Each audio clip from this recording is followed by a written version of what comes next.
Hi everyone, this is Deb Tim and welcome to my channel. Today I am going to share an update on my ponds. I have two indoor pond tubs that we're going to have a look at. You'll see my filtration and water in the ponds, and then we're going to go outside and have a look at my big pond. And I'm going to share with you my closing down process that will be coming up probably in the next few weeks. So please stay tuned.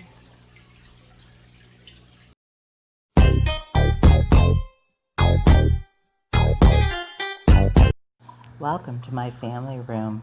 You can see I have my jungle back. It was time to bring my plants back into the house. Thanksgiving weekend is a good time for that kind of thing. Unfortunately, we didn't have our family gathering because of restrictions that are still in place. When I first set up my new outdoor pond, I had all my goldfish and chubunkins in with a koi. Well, of course, then I decided to remove them and just let the koi have the pond to themselves. Well, once they were caught, I had to set up the 70-gallon again because they just didn't have room to all be together in the 100-gallon. I decided to keep the 4 dojo loaches and just a couple chubunkins in the 70-gallon. I added the internal filter with the sprinkler on it. There's also a canister that delivers water to this little waterfall there you see in the corner with the pothos in it. Look at how green and lush the pothos are. Now you can see I also have pothos floating in the tub as well. I do find the goldfish nibble them at times, and they don't always look very good, but I keep them in there as the dojo loaches love to swim through them and even lay on top of them relaxing. They are also producing pretty good roots. I have been noticing reduced activity with my dojo loaches and wonder if they're getting old. I've had them for quite a long time. They were tiny little wormy things when I first got them. Now they're thick and over 10 inches long. They eat normally, but I don't see the usual activity. I hate the thought of losing them. In this tub, I have sand substrate, as the dojos love to bury themselves. Sometimes I look and only can find 1 or 2 in there. They are completely covered in sand so that only their barbels and nose are visible. It's very hard to see them like that. I have a feeling they stay more at the bottom now because they love the soft sand substrate. When they were in the 100-gallon tub, it was gravel substrate, and I don't think they were very fond of that at all. I think my plants are very happy to be back in the house. It always amazes me how well they do outside and how they grow. And now that they're back in, I have to supply them with lights, and I know that the warmth is a benefit to them as well. I'm going to have to move some of my plants back upstairs to my little fish room that now I call the reading room, because often I'll sit up there and just read in amongst my plants. So now this is the 100-gallon. This is home to the comets and the chubunkins. These guys are always strong and healthy. Their substrate is small stones. They don't bother hanging down at the bottom unless it's bedtime. Otherwise, it's the whole feed me thing. I have an FX4 canister filter and the sprinkler on the internal filter as well. These guys are funny to watch and always look hungry. I did want to find homes for them so that I could do something new with this tub, but I haven't really taken the time to think about what to do with it yet. I was thinking maybe adding a turtle. I don't put many pothos in here, but the ones I do, they don't eat at all. I wonder if they taste really bad. The golden pothos in the other pond, they do eat, but this particular species of pothos, they completely leave alone, which is amazing.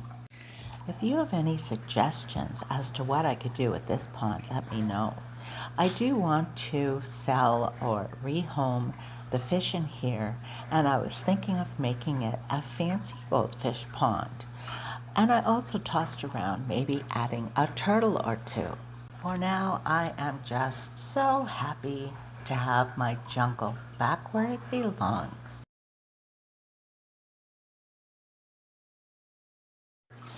And that brings us out here to my backyard pond.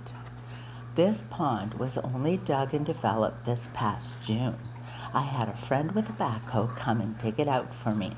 It's 14 feet long and 12 feet wide and 4 feet deep. The pond is approximately 3,600 gallons. There is no deep end or shallow end. As we all know, ponds evolve over time, and I'm sure this one will as well. There are still things I have to do before I can completely close down the pond. I need to bring in the little bench, my chairs, and the table. Those will come in yet. And then I have to work on the pond itself. For filtration, I have a pump down in the corner that feeds the canister that's filled with media.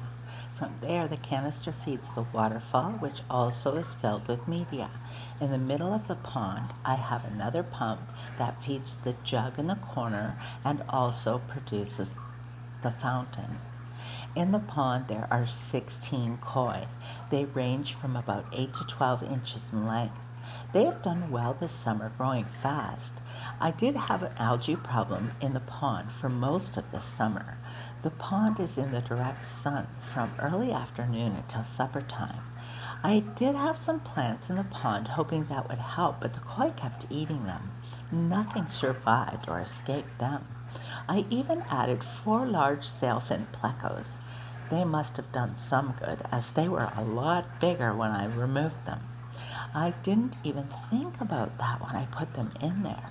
To remove them, I had to drain the pond and find them in the algae. I also removed the koi, putting them in tubs until I was done. Guess what I found? 1 baby koi, about an inch long. It was a huge job, but so rewarding when it was all done. While the fish were out, I cleaned most of the algae I could get, and the pond looked so much better. Unfortunately, the little baby koi was only half size when I put the fish back in the pond 24 hours later. Now it's time to clean up the leaves on the bottom, and soon I'll be disconnecting the filters. Over the winter, the pump in the center will be kept running along with a heater to keep the ice open, just to allow gases to escape. The koi should be fine in the 4-foot depth. Once the initial work is complete, the pond basically is carefree, other than filter cleaning and scooping out debris. Piper did manage to fall in the pond twice this year. He's not really fond of water, but he loves the koi food. 1 pellet I gave him rolled off the stone and into the pond, and he followed it. With my plants removed, the whole pond is looking totally different. I have some ideas that I want to make changes with next year. I'm really thinking of rebuilding the waterfall. I'd like to make it larger and bring it around the corners, maybe using some slate or flat rock. The koi are really slowing down in the cooler temperatures. I only feed them once or twice a week. It's been a wonderful summer for my pond, and I'm really looking forward to see where it goes from here. It's going to be exciting to see how it changes as the years go by. But this year is coming to an end, and I'll soon be saying goodbye to my fish until the spring.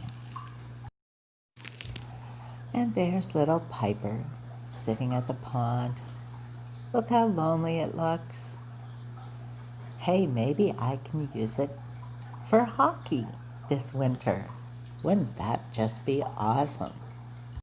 So until next time, this is Deb Tim signing out. Thanks so much for watching. I hope you're having a great day. I hope you have an even better day tomorrow, and I'll talk to you soon. Bye.